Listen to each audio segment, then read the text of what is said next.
এই পৃথিবীতে যদি কোনো পুরুষকে বিয়ের পর প্রশ্ন করা হয়, তুমি তোমার জীবনে সবচাইতে বেশি কাকে ভালোবাসো, প্রত্যেকটা পুরুষ এই কথার জবাবে একটা কথা বলবেন। কেউ বলবেন আমি আমার মাকে ভালোবাসি, আর না হয় কেউ বলবেন আমি আমার বাবাকে ভালোবাসি, না হলে দাদি দাদা নানা নানি যে কোনো একজনের কথা বলবেন।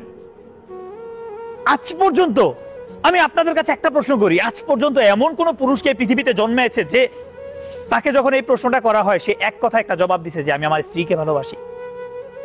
না, এমন মানুষ এই পৃথিবীতে খুব কম আছে। তবে সেই প্রশ্নটা, এই একই প্রশ্ন যদি কোনো নারীকে করানো হয় বিয়ের পর, সেই নারী কোনো কিছু চিন্তা না করে একটা কথা ডিরেক্ট বলে দিবেন, আমি আমার স্বামীকে ভালোবাসি, আমি আমার স্বামীকে ভালোবাসি। একটাবার চিন্তা করে দেখেন তো, একটাবার চিন্তা করে দেখেন, আপনি যদি অসুস্থ হয়ে যান, আপনার দুঃসময়ে আর কেউ পাশে থাকুক বা না থাকুক, ডেফিনেটলি আপনার স্ত্রী কিন্তু থাকবে। তারপরে আমরা এই কথাটা মানতে নারাজ। সেটার অবশ্যই একটা রিজন আছে। সেটার রিজন হচ্ছে আমাদের আশেপাশে যে সমাজ আছে, সেই সমাজের কিছু মানুষ আছেন কিছু দুষ্ট লোকের কারণে। যদি ভুল ক্রমে কোনো পুরুষ তার ভালোবাসার মানুষটার নাম যদি মুখেও নেয়, তারপরে মানুষ অনেকভাবে সমালোচনা কর তুলে দিবে, বলবে উমুকের ছেলেটা বউ পাগল, আরো কত কিছু ইত্যাদি। বলছি কোন এক বোনের জীবনের কথা, যার বিয়ে হয়েছেন পারিবারিকভাবে বিয়ে হওয়ার পরে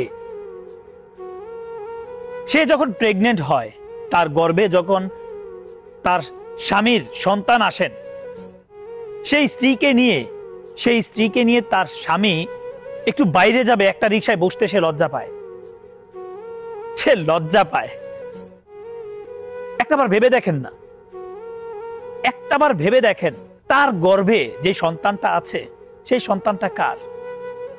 সেই সন্তানটা আপনার। একটা নারী সে তার জীবনে মৃত্যু যন্ত্রণা সহ্য করে আপনাকে এই উপহারটা দিয়ে থাকেন, একটা সন্তান দিয়ে থাকেন। তাহলে যে মানুষটা আপনার জন্য মৃত্যু যন্ত্রণা এই দুনিয়ার মধ্যে সহ্য করতেছে, তাহলে কেন তার প্রতি এই অবিচার? দেখেন, আজকের এই কথাগুলা আমি কোনো পুরুষকে ছোট করার জন্য বলছি না। এমন পুরুষ অহরহ এই পৃথিবীর মধ্যে আছে। আমি সবসময় বাস্তবতা তুলে ধরার চেষ্টা করি। আজ না হয় কাল, কাল না হয় পরশু, কারো না কারো গল্প নিয়ে আসি। যদি সেই গল্পগুলা বলার ক্ষেত্রে কারো গায়ে লাগে, কোনো পুরুষের গায়ে লাগে, আই ডোন্ট কেয়ার। তাই বলে কি আমি গল্প বলা ছেড়ে দিব? আমি সবসময় বাস্তবতা নিয়ে কাজ করি। দেখেন, আমি প্রত্যেকটা ভাইকে একটা রিকোয়েস্ট করতে চাই, হাত জোর করে, যে মানুষটা আপনার ঘরে আছে তাকে অবহেলাটা কম, একটু সম্মান করতে শিখেন। দেখেন, জীবন অনেক সুন্দর হবে, বিশ্বাস করেন, ট্রাস্ট মি। আপনার দুঃসময়ে এই মানুষটা ছাড়া আপনার পাশে কেউ থাকবে না, কেউ না। আপনি সমাজ দিয়ে কি করবেন? সমাজ আপনাকে খাওয়াবে না পড়াবে? সমাজের মানুষের কাজই হচ্ছে সমালোচনা করা। আপনি কোনো ভালো কাজ করবেন, তাতেও তাদের জ্বলবে। অতএব সমাজের দিকে না তাকান। যে মানুষটা আপনার লাইফে সবকিছু ছেড়ে চলে আসছে, সবাইকে ছেড়ে চলে আসছে, তাকে একটু সম্মান করতে শিখেন। আল্লাহ হাফেজ, আসসালামু আলাইকুম, ভালো থাকবেন সবাই।